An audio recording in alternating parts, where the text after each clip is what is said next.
গরিব লোক আছে। থাক বাবা, যা গেছে গেছে, চল বাবা।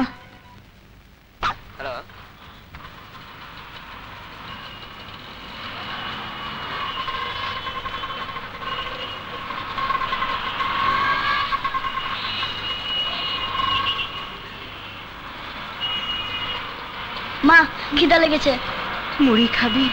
না, মুড়ি খাবো না, ভাত খাবো। এখানে ভাত কোথায় পাবো রে? বললাম তো আমি মুড়ি খাবো না, আমাকে ভাত দাও। আপন জেদ করিস না বাবা, হাতে যে টাকা আছে ভাত খেতে গেলে ফুরিয়ে যাবে। না, রাগ করিস না বাবা, এটা শহর, এখনো জানি না কোথায় যাব, কি করব।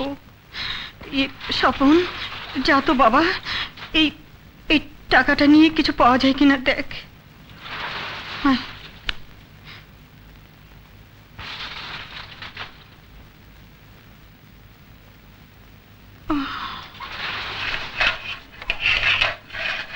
ভাই 1 টাকা দুটো সিঙ্গারা দেন তো। 1 টাকা দিয়ে 2টা সিঙ্গারা পাওয়া যায়? এটা তোর বাপের হোটেল? ওই বেটা, বাপ তুলে কথা বলবি না, ইট দিয়ে মাথা ফাটিয়ে ফেলবো। এই বেলা ধর হালারে, বাইন্দা রাখ। ছাড় ছাড় ভাই। বেলা লাই, এই হালারে মারুম খেলা। কি হয়েছে? ছাড়, ও ছোট মানুষ, তুই তোর কাজে যা।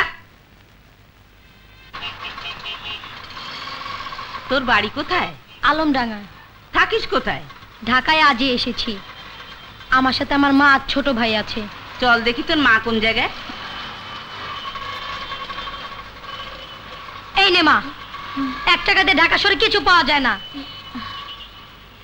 ঢাকায় আত্মীয় বাড়ি এসেছিলে বুঝি? না খালা, কাজের সন্ধানে এসেছি, এখানে আমার আপন বলতে কেউ নেই।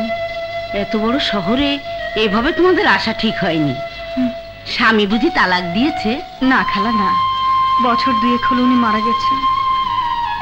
তোমার ভাগ্য ভালো, আমার সঙ্গে দেখা হয়েছে।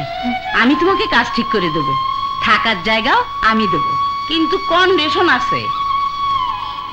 প্রথম মাসের বেতন থেকে অর্ধেক টাকা আমাকে দেবে, আর যে বস্তিতে ঘর ভাড়া করে দেব সেই ঘর ভাড়া ঠিক মতো দেবে। রাজি? আচ্ছা চলো আমার সাথে। তুমি খুব ভালো করেছো রহিমা খালা, আগের বয়টাকে তাড়িয়ে দিয়েছি, সারাদিন শুধু ঘুমায় আর কাজে ফাঁকি দেয়। আপনার কথা আমার মনে ছিল, ওকে পেয়ে সরাসরি আপনার কাছে নিয়ে এসেছি। আম্মা শহরে নতুন এসেছে, ডান বাম কিচ্ছু চেনে না, 2টা এতিম পোলা। শোনো বুয়া, মাসে 300 টাকা পাবে আর 1 বেলা খাবার পাবে, ঠিক আছে? জি আম্মা। আম্মা সারাদিন কিচ্ছু খাইনি, পোলা দুটো না খাওয়া, কিছু টাকা অগ্রিম দিলে উপকার হয় আম্মা। ঠিক আছে দাঁড়াও।